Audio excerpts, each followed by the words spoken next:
Hello, hello. I'm Alex Chambers. And I'm Kate Young. And we've got some nice work for you today. I mean, I assume we do. Right, Kate? Let's let the people decide for themselves how nice. But either way, it's very small. Like miniature. Yes, it's micro knitting. Tyler Lake talked with micro knitter Althea Crome.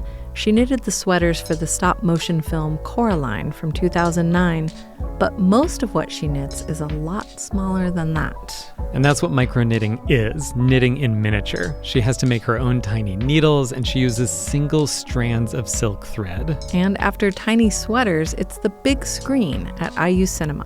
Alicia Kozma talks about what's coming up there. She is our favorite art house cinema director, and not only because she's the only one around. And we'll hear from Steve at Steve's Book-O-Rama. And we'll hear about Bethany Habegger, who paints objects as a kind of self-portrait. All that nice work after this. This is Nice Work. I'm Tyler Lake. My guest today is micro knitter Althea Crome. Working in 1/12 scale, she knits impossibly intricate landscapes, images, and notable artworks into sweaters, cardigans, and gloves, all less than 2 inches tall. And that's just the big stuff. Her smaller pieces comfortably fit 5 to a finger. I'm not going to make any crazy claims like Althea is the best micro knitter in the world, but if you Google best micro knitter in the world, her name isn't just at the top of the list. There sort of isn't a list. According to Google, it's just Althea Crome. She spoke at the Eskenazi Museum of Art recently about her work, and that talk was related to the current exhibit, Mulyana Vital Ecosystems, which covers the Henry Radford Hope Gallery in large-scale fiber works. That exhibit is by the Indonesian artist Mulyana, and both artists, as Althea points out, make works that all but demand closer examination. First, I just want to note that I'm not a knitter. I know very little about knitting. In fact, I actually asked Althea early on in our interview, talking about the tiny needles she uses, how difficult it is to thread a knitting needle. Nonetheless, the first question I asked is one that I would guess all knitters likely wonder when seeing her work. What equipment do you use to knit at such a small scale? One of the biggest challenges for me, certainly in the beginning and still, is having the right tools for the job. I think any artist really values and treasures the tools that they use, the materials that they use. And so I primarily work with silk thread. So most knitters work with yarn, and I need to find very fine threads to work with. And so typically I find those kinds of things at sewing shops, embroidery shops, things like that, online. I get a lot of stuff online, Japanese threads. People will sometimes send me specialty threads, Shetland island wool lace that people use to make wedding shawls that can slip through wedding ring, things like that. Those are very special kinds of materials. So the materials I use are very small, thin, strong, because the needles that I use, also you can't just use regular knitting needles that you can find at a knitting shop. So I actually ended up, after much experimentation, making my own needles out of surgical stainless steel. And the reason I use that kind of metal, sometimes titanium, sometimes surgical steel, is it has a high tensile strength. So I can really knit very tight, tiny stitches, and the needles won't break and they don't corrode. Surgical steel and titanium, both very hard to work with, I imagine. So what's your process? How are you doing this? I make these, I cut the needles into whatever length. So usually 4, 5, 6 inches, somewhere in that neighborhood. I mean, we're talking extremely tiny diameters here. So like 1/4 of a millimeter is pretty much the smallest needle I work with. Not fun to work with. And it really did take me probably 10 to 15 years to really be able to do that. And, I polish them, I cut them, I grind them, and I polish them. So, yeah, and, I use magnifying lenses over my glasses. I am nearsighted. I'm very nearsighted, which is actually an advantage for me because it's kind of a built-in magnifier. So I knit very close to my face, a couple inches from my face. people, when they meet me, they're surprised that I have such large hands. There are misconceptions about me that I must have the tiniest, most delicate hands, that I must have great eyesight, Right. and that I must be very, very patient. All of those are not true. I can see that like skill can overcome those first two. I'm surprised you're not incredibly patient when I see your work. Well, I guess I should qualify that because knitting is very relaxing. And most knitters will tell you that. It's meditative, it's relaxing. And so when I'm in that zone, in knitting zone, I can, if I drop a stitch, I don't throw it down and get frustrated. I just very calmly, I can pick it back up. I work with it. I can stay really calm during that phase. But I'm impatient in terms of I want what I want and I want it now. And that's one of the reasons I've been fairly prolific in my knitting, because I'm impatient to see the design come to life. And, so I guess it depends on what kind of patience you're talking about. Out of curiosity, do you macro knit? I have. Yeah, I have a few times. So, I make full-scale things, not very often, because if I'm going to spend the time, I'm a busy person.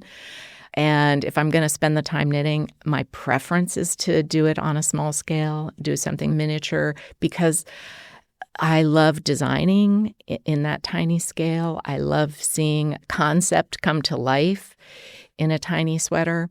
And I have also knit in super large, like I've worked on a couple of public community art projects, like some of the tree cozies and the brain extravaganza. Oh, right, with Joel Bolte Taylor. Yeah, I knitted a gigantic brain cozy for one of those brains. So that kind of brings me to, pull back just a little bit and talk about how you got started as a micro knitter.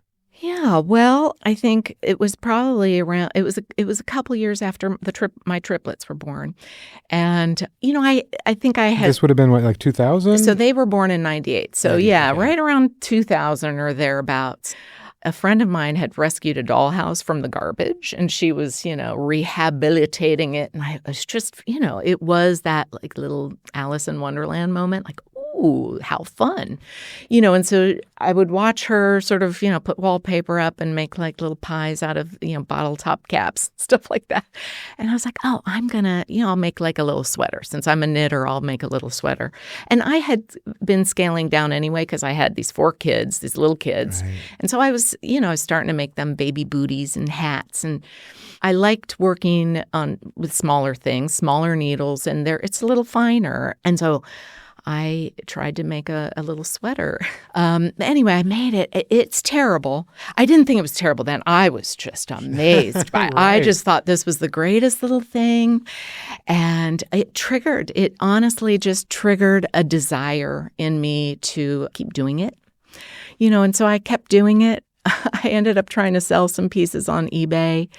Didn't really sell much at all. But the eBay thing put me in touch with people all over the world, and this was in the real early stages of eBay back in about 2000. And people started saying like, oh, I'd really like a pair of gloves, or I'd like this. And so I did start making things for people. And that was always, a pair of gloves. I can't even imagine that that's even possible. And, I will also be showing my first pair of gloves, which they look like, baseball mitts or something. But, over the years, I figured it out, how to do it and how to make them look correct and in scale. That's one of the most important things. The eye is the final judge of everything, right? So I didn't understand scale when I made that first knit, and people eventually helped me understand what it was to make something be in scale. So, and I typically the scale that I work in is 1/12 scale. That's what a dollhouse scale is, which means 1 inch in, your dollhouse world is 1 foot in our human world here. So that's a scale that I like and that looks right to my eyeball. I've worked in much smaller scale than that just to push myself, but. Is there a floor? Is there like, I'll go no smaller? Yeah, I think the 80 stitches per inch, the tiny sweaters, I can put like 5 of them on my finger. it's torture. Yeah, that's about as small as I think I can go and still have quality, Right. You're a hobbyist. You start as a hobbyist, you get very good. Mm-hmm. How do you go from being a highly skilled hobbyist to becoming a commercial artist? Yeah, that's a great question. It's really a great question. And okay, so I was a respiratory therapist. That was what I went to college for. That's what I studied and what I did. Never really was my cup of tea. I mean, I wanted to be an artist and went into the medical field because my dad decided that I shouldn't make the same mistake he made, which was to follow his passion. He was like a poet and a writer and a failed one, and so you've got to make a living. Uh-huh. So, I was a respiratory therapist, never loved it. But, I love a challenge, anything that's a challenge. And so if I'm going to be a respiratory therapist, I'm going to intubate people, I'm going to help with the heart lung machine, I'm going to do all the hardest stuff. Right. So when I had spare time, of course, yes, like you said, I knitted a lot and then scaled it down. And as I got better at the knitting and disenchanted with the medical field in general, and had children, of course. I had 4 children. So because of the children, I had a break. I took a break from respiratory therapy for quite a few years and honed my skills and got better and better. And then, so I thought I would, eBay would be an avenue, which was never, really a good avenue for me. And then I discovered a community of miniature artists, the International Guild of Miniature Artisans. And they do classes and they meet for, sort of miniature summer camps. And I ended up going there, I think back in 2003, and meeting all these people. And by that time, they have an auction and I had brought a pair of gloves to donate to the auction, and it just blew everybody away. They were like a little pair of gloves, and each glove had like a little human figure on it, Okay. And people hadn't seen that. People had knit in miniature before, but oftentimes those things in miniature were like kind of like baby layettes and blankets and little, baby hats and things like that. And I was just never really interested in doing that, but rather just putting images, almost like tapestries, putting images into knitting. And so people were really excited. And when those gloves went up for auction, people kept bidding and it kept going higher and higher. And, oh my goodness, it was just fun. That was really fun. And I realized at that point, this is something people really value and love, and people pay some money for. And so you really didn't see that coming?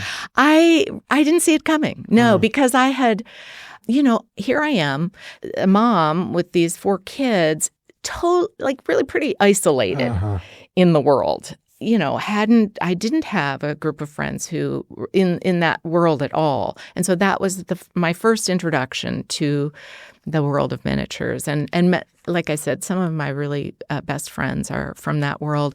And those were people who had already had long careers doing this and making a living doing this. And so they helped me understand what kinds of things were important, where to show my work, how to display my work, which is a very important, very, very important aspect of being an artist. You of course, like I make these pieces so I can see them come to life. But if I want to sell them, if I want other people to see them, if I want to display them, it's important that I present it in a way where they can view it without distraction and in a clean, crisp, nice way, the way that art should be displayed. Yeah, right. And that's difficult. That's been something I've been really working on is, displaying my work. And so I did start creating things for shows, going to shows, selling things at shows, creating a website, selling things to some degree there. And I don't sell much, maybe one thing a year. So it is difficult to make a living doing this. How long does it take to produce something like that? The most complicated ones, so the last 2 really complicated pieces I made were the Nativity and the Starry Night. Yeah. And those pieces took me almost a year to make. So, and I'm talking about from design, so designing and charting it take a really long time, month and a half or so. Wow. And then, just the knitting of it. So, I can only really do a couple of rows in a day. And Starry Night Sweater which is the last one that I made, was absolutely, I think, the most complicated one I made because I had to kind of create my own thread palette. And that involved unwinding silk threads and recombining them to get these variegated colors. And that alone took me over a month to do that. So when you say unwinding silk thread, you're taking what I would think of as a piece of thread, splaying it out, and then mixing the colors to try to get the right color from the painting. Mm-hmm. Because Van Gogh's paintings, right? Very brushstrokey. Yeah. And it wouldn't do to just have a solid color switch because that's it doesn't look like paint strokes. So the challenge in that one was to try to make it look as much like a painting as I could. And trying to make thread look like a painting is a difficult task. But I was really very happy with how I was able to do that. And, the threads that I used, so they're 100-weight threads, which are extremely fine silk threads. Some of them were 2-ply, some were 3-ply. So, I'd kind of split them apart, kind of let it, the spool would unwind. And, then I'd wind the, pieces around bobbins and split it some more.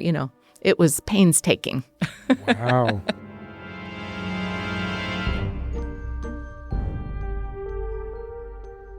I think a lot of us were introduced to your work probably through Coraline. Right. So can you tell me about that process and what that was like as much as you? I know that's probably the thing you've hammered on the most about in the past and would probably love to not spend too much time on it. But yeah, tell me about that. Yeah. Coraline's the gift that keeps on giving.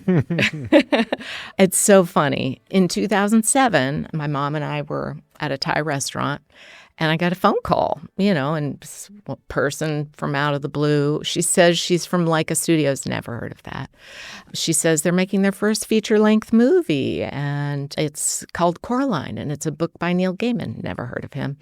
And, it was 2007. Life for me was hard in 2007. I was I was down. I was definitely having a rough time.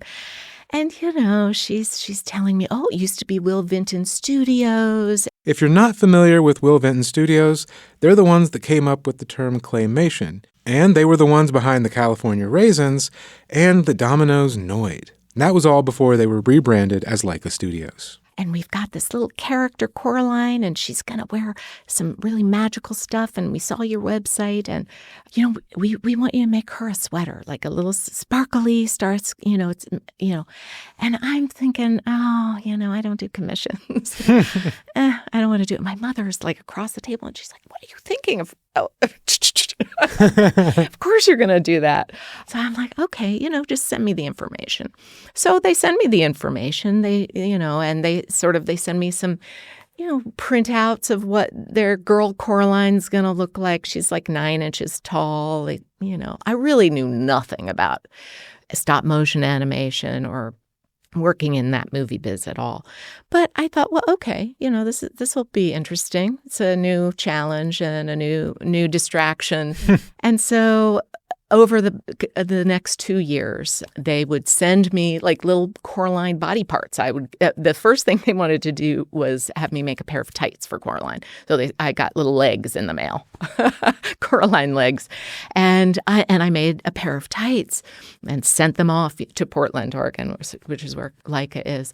And the feedback I got was that the tights were gorgeous, amazing. Their mind was blown, but they were way too fine. It didn't read on camera as fabric or as knitting. It read as fabric. So I understood at that point because I really wanted to make them extremely finely, and they were too fine. So then they're like, we're gonna manufacture it. Just to stop. Yeah, okay. We're shooting everything is in scale. Everything is in small scale. Mm-hmm. And yet they're still too fine. Isn't that crazy? I know. It's so funny.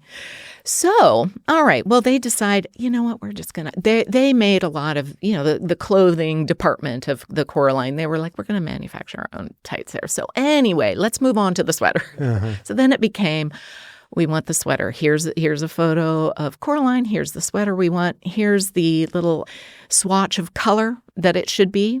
And, and here's a Coraline body. So I would get these like little kind of rubbery stop motion bodies. They had little plugs for heads, so I didn't ever get a Coraline head. But, I got her body so I could fit the sweater to her. So I start making swatches and sending them off, oh gosh, how it has to sparkle. So I try to embed sparkles into the fabric. I send it off to them. Oh, they're like, no, we can't use this. The sparkles will fall off, when we're filming. Right. I try using stainless steel thread. For a month, I make things, little swatches. I send them off. No. Then they've had it with me after about a month, and I don't think we're going to be able to use you. And then my mother comes over one day. She's like, I've got it. It was this holographic thread. She had found it's kind of this very fine, flat ribbon. When the light hits it, it sparkles. It's amazing. So I took that. I used the right color thread. I combined it, and voila, we had the sweater. So they loved it. Thanks, Mom. Oh, whew, she saved me, as she always does. I ended up making 14 sweaters for the movie, I believe. Wow. And then they wanted gloves. So in the mail came hands. I got Coraline hands, a pair that are to her scale, and then also a pair that was doubled in size. So I ended up making these giant, sort of much bigger. Maybe they did do close-ups. Like yeah. Mm-hmm. And I think I made 6 Coraline gloves. I also made a spare for myself of each of those. The funny thing about Coraline, right, the sweater, is that it is not in any way my finest piece of work. In fact, they insisted that it look like knitting. And so I had to use bigger needles than I wanted to, But, it worked out. And as it turns out, Coraline's become a real cult classic. Yeah, and it really has been a wonderful gift. My kids, they love that I did that. Yeah. So they get a lot of mileage out of that, too. I'll admit, beyond being art rendered in fiber work, I actually didn't see a lot of similarities between Crome's work and the exhibition at the Eskenazi Museum of Art I mentioned earlier called Muliana. That exhibition is an immersive large-scale series of works that depict the ocean floor. Clearly, Crome saw something that I missed. I like the idea that this immersive experience that you go into, so you walk into that room, right, and you walk around and you can kind of see different stages of coral reefs, and you can kind of walk through the fish hanging from the ceiling. So it's like everywhere, ceiling, floor, walls, this very immersive experience. In terms of scale, being able to experience art like that in this immersive way in a full room, I do sort of the same thing in a way, even though maybe that sounds counterintuitive. But you walk up to those, like the little jellyfish dangling from the ceiling, right? And they're just beautiful in and of themselves. But then you realize, okay, that you want to see, are they knitted or they crocheted? They're crocheted. And then, you read the little tag there and you realize they're all made from like plastic bags. So you're diving deep. You're diving in sort of deep and deep and deep because you're looking closer, even though, sort of all around you. Well, with the tiny work, like you said, when you've seen my stuff before, you're kind of like, wait a minute, hold on here. So you have to look closer. Yeah. You have to dig in deeper. And you become immersed in that. It's in a sort of different way, but I personally find the experience of making these things a very immersive experience and meditative and wonderful and magical.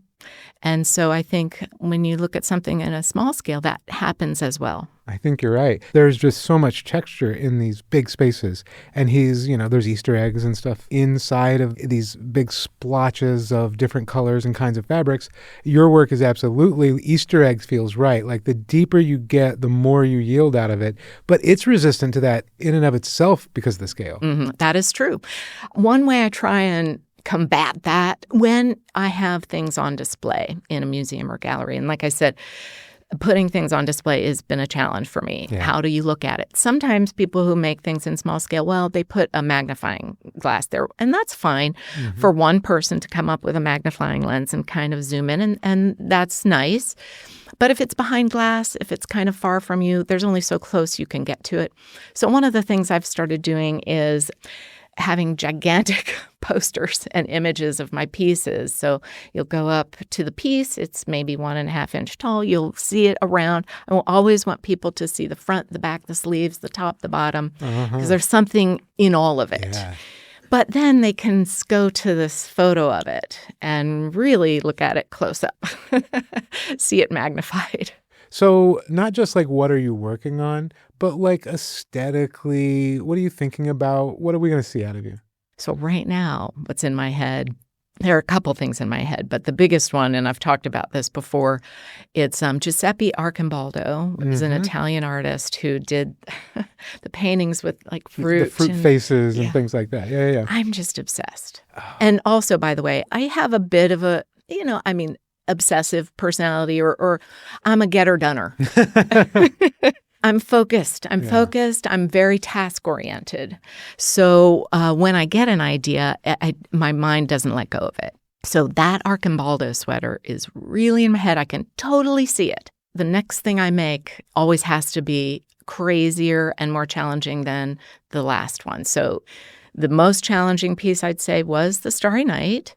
So this next one, but those are all, they are, even though they're three-dimensional little sculptures, and there is something like the baubles on the neck, and there are all kinds of things. They're relatively, it's a fabric that is flat for the most part. There are some cables in the Nativity sweater which pop out. That adds 3 dimensions. So the Arcimboldo sweater, how I imagine it, is it will actually have Arcimboldo-like face, 3-dimensional face on the back of the sweater. And so the fruit, though, will sort of migrate to the front and become more 2-dimensional. It's very clear in my head how I want it to happen. So you'll have, the pear will be slightly rounded. Oh, it will be completely 3-dimensional. And I think maybe how I will do it is every little piece of fruit will be knitted individually, bunches of grapes. Right. Pear, apple, and I will assemble, into a face. And then, the knitting will flow. And anyway, that's one thing. That's amazing. I love that because I do feel like when you see the Arcimboldo pieces, they feel dimensional. He's really good at making these things feel like a face, but also feel like a well-rounded piece of fruit. So you kind of have to, if you're going to bother doing it. I mean, that guy was ahead of his time for sure. I'm just blown away by his work and his inventiveness and creativity. I'm also, right now, I'm actually like playing around with cables, and because they're very 3-dimensional, and I for a long time, I loved knitting trees. I have a lot of trees, and the figural pieces that I'm making, there are a lot of trees. Okay. Apple trees, weeping willow trees, cypress trees. I just really like to knit trees, but they're colorful. And so what I want to do is create a cabled tree, white on white. So I'm playing around right now with understanding cables, charting cables, designing cables. It's actually really pretty difficult. And we're talking about a cable knit sweater. That's what a cable is. What is it structurally? So, okay, just in simple terms, I think. So knitting, right, you're knitting rows, right? You're knitting across a row, purling across the back of the row. Knitting, as you go up, if you want to make stitches start to cross over, or what fisherman sweaters look like, Aran sweaters, cables, if you want them to start going in a different direction, you take a couple of stitches, you pull them away from your knitting, you continue that row for another couple of stitches, and then you knit the stitches. They twist, they're braided, kind of like braiding. And by doing that, it makes your knitting pop away from the 2 dimensions. So it can be as simple as just twisting right up straight, or you can make it travel all the way across this way. You can make it turn. So doing a tree, I envision this tree where the branches are crossing all over each other, right. But it's all one color, Oh, So what okay. you're seeing is just the dimension of the relief. fabric. Yeah, it's a relief. Do you think versus like a traditional cable knitting looks like a sweater or something, the fact that you're working with such fine fabrics, does it make getting the dimensionality more difficult? I mean, yeah, it can definitely be tricky, but it really works. I mean, it's very cool. So I'm trying to learn really about cabling. I've learned a lot of things as I've tried to knit stuff. When I made my scuba sweater, I really wanted the hemline to look like waves of the ocean. So I'm like, how do I make that happen? And I did it. I made it twisted and it looks really cool. But for the life of me, I have no idea how I did it. So I'll have to relearn it, So, and, that's one of the pleasures actually for me is the world of knitting. For me, I will never get bored of it. There are always new techniques and things for me to learn, and I joke that I'm just really a one-trick pony. I'm a knitter. I don't crochet. I don't embroidery. I don't really do much of that other stuff. I just love knitting.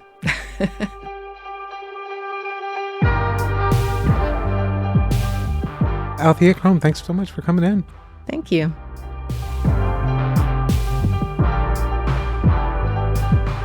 That was micro knitter Althea Crome. I'm Tyler Lake, and you're listening to Nice Work.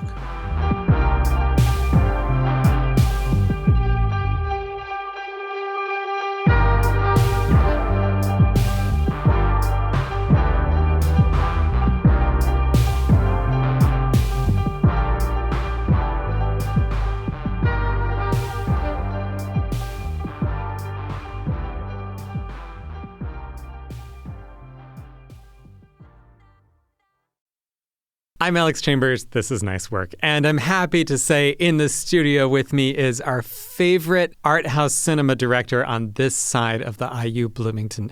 I would actually say on the whole IU Bloomington campus. Honestly, Alex, if I can't live up to that, top three. You're top three. Being the only one, I have a problem. You are the only one. Alicia Kozma, always great to have you in the studio. Thank you. It's always great to be here. So I want to hear what's coming up at the cinema. Okay. So I have a series of questions for you. Let's start with the first question. Who is Jennifer Reeder? Jennifer Reeder is an amazing director, artist, storyteller. She is the first of our two marquee guests that are going to be here in March. So the last time I was on the show, your dedicated listeners may remember, I talked about how this year we're celebrating the cinema's 15th anniversary. Yes. Part of that process is that we are doing a celebration of something I call movies from the middle. We are thinking about people who have built filmmaking economies and careers that span the globe, but that specifically come from the Midwest or the middle of the country. Nice. Love it. Our two marquee guests for March are people who have done this in decidedly different but equally successful ways. Okay. Jennifer Reeder is the first of them. So she's from the Midwest. She lives actually in Indiana, but she works in Chicago. She is a professor and an artist. So she teaches at the School of the Art Institute of Chicago, but she's also an incredibly prolific filmmaker. And one of the things I like so much about Jennifer and her work is that she incorporates a lot of pop culture and pop culture ephemera into the work that she creates. And she's really invested in taking what some people can think of as like the nostalgia of their pop culture childhoods and transforming them into something new by incorporating it with new stories, new characters, new ideas, and new visions. She's an incredible filmmaker, and I'm really excited for her to be here. And what will be shown? What will people be seeing? So before her visit, we are showing like a preview screening of her work. So it's a short called A Million Miles Away, followed by a feature called Knives and Skin. And then when she's here on campus, we will be having a conversation with her on stage, talking about her work and talking about the approaches to the way that she constructs identity, how she uses pop culture, how she thinks about contemporary art in a moment of technological change and cinematic change. And then we will also be screening her latest film called Night's End, which is a really interesting movie to me because she made it during lockdown. And it's a fascinating take on how people can create under the most onerous constraints. It's really interesting in that regard. That sounds fascinating. Yeah. Okay. Jennifer Reeder sounds amazing. She's great. Okay, next question. What is Michael Shannon coming for? Michael Shannon is coming for the exact same reason. Michael Shannon is our second kind of marquee guest when we're thinking about movies from the middle. Okay. He also, like Jennifer, has lived and worked in Chicago, came up in the Chicago scene, really has that kind of that Midwest kind of like pathos in the work that he does, but also works across mediums, right? So he has been on stage, he's directed stage shows. He is, one of the things we're going to be showing when he's here is his directorial feature, in addition to some of his other work where he is acting in. So he's really taken on a multiplicity of roles in producing work like outside of what we think of as the normal kind of film industries, which are always on the coast. And so for us, these are two people who have really like spent the time and done the work to build up what is an incredibly vibrant and now vital component of independent film in 2026, which is Midwest regional filmmaking. So we're really excited to have them both here. We're also showing Bug, which is a stage play written by Tracy Letts. Michael Shannon originated the role on stage, and then the film version he is in, which is directed by William Friedkin. Incredible vision of paranoia. And it's just like a feat of acting. And then when he's here, he will also be joined with the writer of his directorial feature. So the feature is called Eric LaRue. The writer's name is Brett Nouveau. So Brett and Michael will be on stage in conversation about the film Eric LaRue. We'll then watch the film and they'll come back for a Q&A after it. So we're really excited for all three of these people to be here with us. Yes, that sounds great. So we've got who and what. When do we finally get to hear from Russian-speaking filmmakers from both Ukraine and Russia? Unbelievably, in our Unfilmed series. I'm actually really excited about Unfilmed. It's a series of short films that are made by a cohort of Russian-speaking individuals from all over the world. And really, the goal of Unfilmed is to keep alive the tradition of specifically nonfiction filmmaking, which has been so instrumental in the kind of Russian and Russian diaspora like film economy, essentially. And I'm very proud to say that one of our former friends of the cinema and an IU alum who is now a PhD filmmaking student out in California, her name is Vlada Lutz. She's coming back with one of her films for Unfilmed. Oh, she's a really talented filmmaker, and we're very happy to have her bring that film back as part of this like pretty renowned cohort. Yeah. So it's exciting. So who, what, when? Hey, Alicia, where can we see student films on this campus? Unbelievably, you're never going to guess. I'm stuck on this one. You can see them at IU Cinema. You're kidding? No. I wish. No, actually, I'm glad I'm not, because they're really good. Yeah. We actually have 2 student film events coming up in the spring. They happen every spring, and they're honestly some of the most fun you can have at the cinema. So the first is Double Exposure. Double Exposure is a class that's run out of the media school. It's taught by Professor Suzanne Schwibs. The first half of the class, students make their own original short film. And then in the spring, they hand that film over to composing students in Jacobs who put together a original score for it. And then we premiere those at the cinema. So that's one option. The second option is the Montage Film Festival, which is a competitive juried festival that's run by students here at IU, and it's all student work. But it is competitive, so you are really seeing the best of the best. It's really fun. Yeah. And the thing that I like so much about Double Exposure and Montage is that from every short one to the other, you're getting a totally different experience. It's like condensing a year's worth of movie going into like into 1 2-hour block. It's actually incredible. And I am always amazed at how talented our students are and the topics that they like choose to take up in their films. Amazing.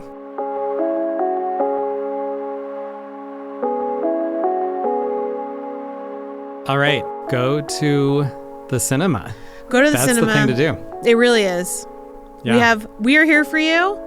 We are playing movies 5 days a week, 6 days a week. It's pretty good. It's pretty That's good. enough, I think. That's enough. Yeah, for most of us. I think so. We've got a ton of amazing stuff coming up in March and beyond, quite frankly. Yeah. And we're really excited for it. Our summer programming is going to be announced soon. Great. It's awesome. Exciting. We're really excited to be partnering with Grand Falloon again. We got a Oh. fun series with them. Yay. Very cool. So yeah, go to the movies. Go to the movies. I feel like it's like a very easy call to action. Just go to the movies. That's the kind of call to action we like. Right? We can get behind. Yeah. All right. Alicia, thanks as always. Thank you so much, Alex.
Alex Chambers. Kate Young.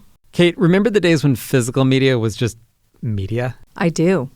And I'm still a fan of physical media. Yeah, me too. Someday I hope to turn this show into physical media. I've got a plan for a series of sculptures of our episodes. I'm going to do marble. Okay. Well, I want to turn the whole show into a series of film strips. Remember those? No. Well, it would also make a really beautiful magazine. The kind people want to keep, archive, and maybe the kind that would show up in a lovely little used bookstore someday in the future. Well, you know, my student, Audrey Olette, went to visit a store like that in the present. Specialty and secondhand bookshops are not revolutionary. But Steve's Book-O-Rama might be the only place you can find a copy of Joseph and the Amazing Technicolor Dreamcoat on DVD.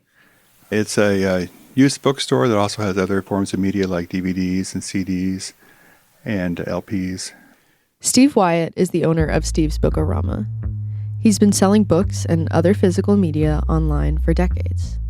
It all started with a collection that his colleague left for him when she moved to Korea. I'm like, what do I do with these?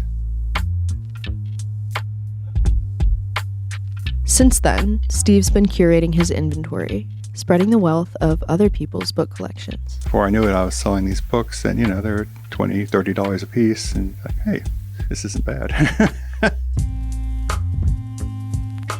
After growing up in Indianapolis, Steve attended college at Indiana University, where he earned an undergraduate degree in history. After working as a journalist for a number of years, he returned to Bloomington for work. With Bloomington Restorations, it's a not-for-profit historic preservation group that works to save endangered historic structures in Bloomington and Monroe County. This passion for preservation may be why he enjoys breathing new life into these old books. I've always loved bookstores and used bookstores particularly. And I go places and travel and see the bookstores like in Powell's in Portland or McKay's in Tennessee. But Bloomington is no Portland. It's kind of a small market here in terms of customers, but it's a big place in terms of books.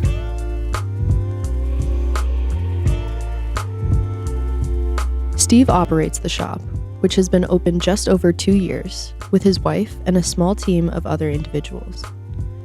He said his wife imagines the Book-O-Rama to be more than just for books. She encouraged me to do the prayer candles.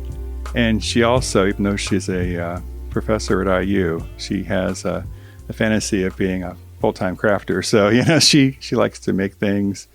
And so she does like selling here. So it's like bookmarks and zipper pouches and stickers she designs. Steve said she lets him have a bookstore, so he has to do his part in return. She gets a craft room at home when all the books came out. Lots of space was cleared up for his wife's crafting. Steve's inventory of books, both available in-store and online, is roughly 15,000. That means that sometimes he can offer up books for free in the front window of the store. I try to be kind of picky about the condition of the book, so if there's some imperfections, I'll usually just put them in the window. Steve told me about how he prices his books below market price. Because I really like the idea of people not having to go, I think it's called showrooming. This term refers to browsing books in store and then ordering them for a cheaper price online with quick shipping. I try to find things that people want to buy. This isn't to say that Steve doesn't offer books on niche topics that are interesting to him. Of course, he has favorites in his inventory, offering books on architecture or certain historical periods that he's passionate about. I used to have a lot of books on the Spanish Civil War, which I think is a really fascinating conflict in the 1930s. But people have been getting those. And so I used to have maybe 50 books on that. Now I'm down to maybe 20. Okay. But that's a good thing, right? That's a good thing. Yeah, I can't keep all the kids. I think they have to grow up and go away. Yeah, exactly. I asked Steve what's on his mind from 4 to 7 p.m. while manning the bookstore. Probably not just I'm really grateful at the response we have had. And it was astonishing, like the first day I opened, and it was wonderful to actually see my customers face to face after 20 years of selling things online and how it being completely impersonal. So it's a whole different experience. That was Audrey Olette talking with Steve Wyatt. Steve's Book-O-Rama is on 6th Street in downtown Bloomington. They're open daily from 4 p.m. to 7 p.m. Next, we have a story from producer Carl Templeton about an artist who paints objects as self-portraits.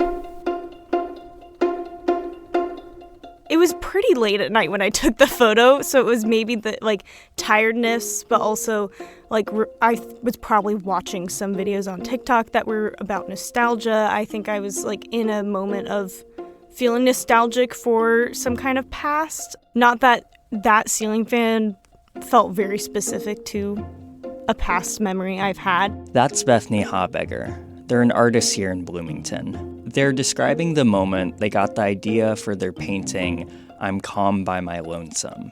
It brought up those feelings, so I felt that in the moment, took the picture, and I feel like it still feels reminiscent of that when I look at it now, when I see the painting now.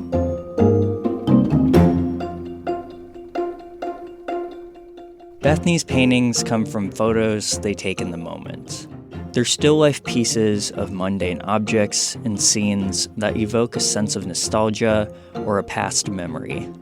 When Bethany started their BFA in painting at IU, they were doing self-portraits. But over time, objects took on a life of their own. And then I kind of discovered that sometimes objects, in a way, felt like self-portraits to me, too. So I transitioned into this kind of still life imagery that felt almost like it was a person in a way. There was a lot of clothing in the paintings, clothing sitting in chairs like they were people, but there aren't people present. So they're kind of portraits. And now I've kind of gone past that a little bit into more scenes that have less presence of people in that way. Bethany's agender, and a queer person who mostly uses they/them pronouns. And I feel like a lot of that, how I relate to my gender is more through objects or scenes, bright, a bright light or leaves with sunlight through it, or a shadow or highly textured object. So I kind of I just feel a connection to it initially through that. So I think that draws me in often. They feel related to how I imagine myself in my head, I guess. Their painting, I'm Calm by My Lonesome, gives the point of view of someone looking up at an old ceiling fan that reminds them of their childhood home. The painting is mostly just a shot of a darker kind of faux wood ceiling fan, like a classic one you would see in any home. It's center in the painting, and the blades of the fan are in movement, so there's a lot of the paint was pulled around to kind of show that movement, and there's a lot of texture from the ceiling, so there's some dramatic shading because it was taken at night, and a lot of heavy texture from that kind of classic popcorn ceiling texture. So when you see it in person, like, it's very, it's like spiky on the edges. And then the center's a little more smooth. Bethany believes that making art can be therapeutic, almost like a diary for artists to rehash memories or work through emotions. It gives people a space to reflect, to breathe. For the artist and the viewer, I think it can take you out of maybe troubles that you feel in the current time and give you a break from that, and give you a chance to kind of think of maybe a happier time, or it might remind you of something from the past that you forgot about, which is always a nice feeling, at least for me, that like little thing that reminds me of something in the past. You can learn more about Bethany's work and upcoming exhibits on their website, bethanyhabegger.com. For Nice Work, I'm Carl Templeton.